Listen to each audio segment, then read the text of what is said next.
God said in His word that where two of us or three are gathered together, He will be there. He also said that our bodies are the temple of His Spirit.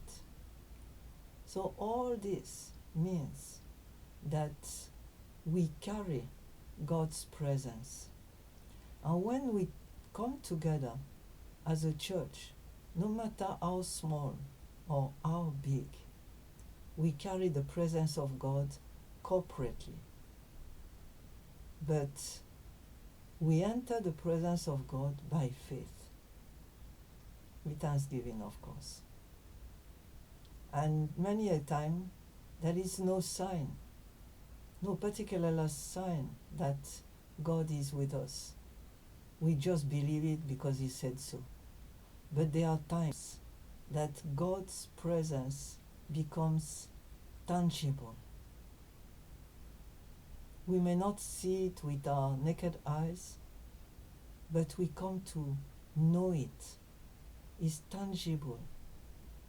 If we are sensitive to His presence, we can feel it. But before we look at this, we have to know that there are descriptions of God's presence in His Word that will guide us. It's what is usually called the Shekinah glory.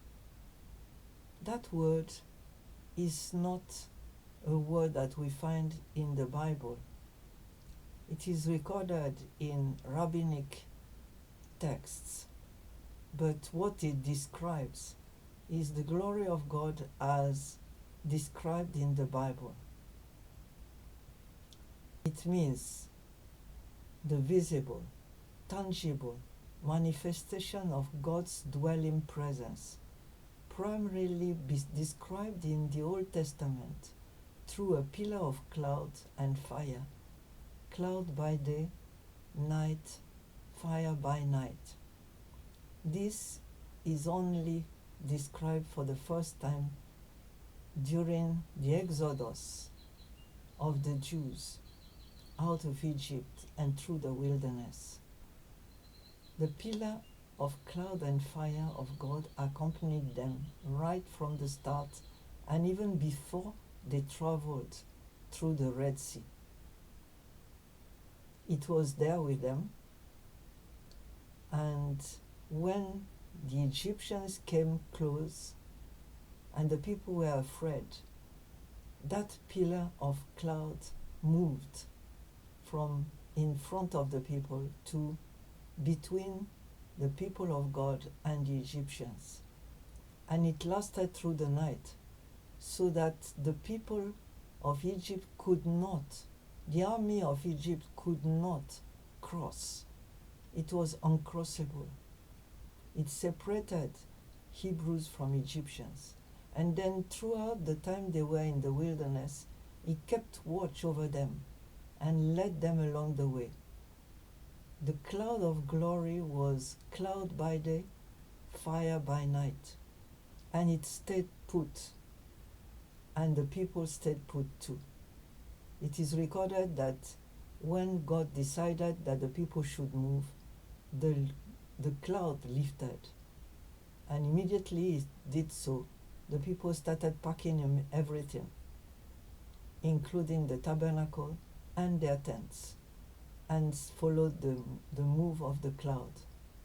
And then where the cloud stopped, they stopped.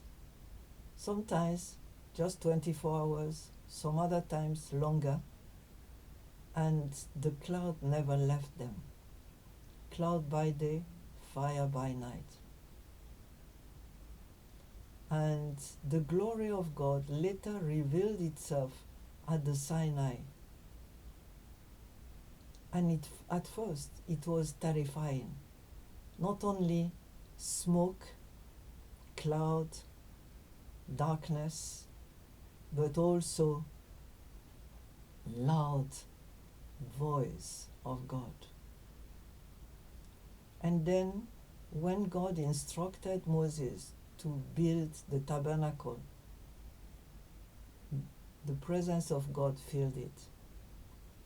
Later on, when the people were then in Canaan, that Israel of today, and they built the temple, it is recorded that when they finished everything, including all the sacrifices, the glory of God filled the temple so much so that the priest could not even enter because of the presence of God. It manifests as an overwhelming but gentle and peaceful heaviness. And when it comes upon a congregation, it prevents people eventually, if it becomes very thick, from standing or even sitting, and gently pushes you to kneeling or even lying flat on the floor. Then God takes over the meeting, and it prevents people from continuing their activities. This is what is recorded in the Bible.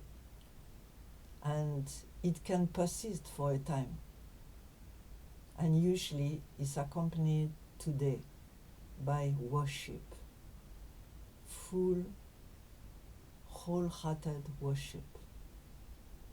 Before, people could not stand in God's presence and they could not even enter the temple. But today, because of Jesus, Jesus died and rose to make that presence of God available to us. We can enter the Holy of Holies, the very presence of God, because of Jesus.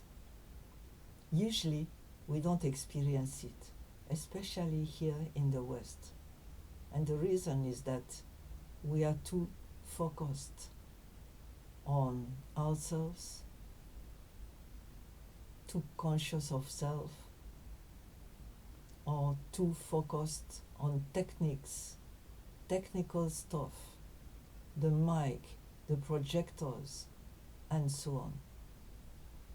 It is also because we don't take time to enter God's presence. Most of us don't even know that there is anything like that. We experienced the Shekinah glory in Nigeria. There was no mic, or only small ones, no techniques, no projectors. We were in a room that was not anything to write home about, but people were completely focused on God. I saw once a little girl, maybe 5 or 6, leading the worship alone. She just had a small mic and she was singing, and God's presence filled the place completely. In response to our offering of worship.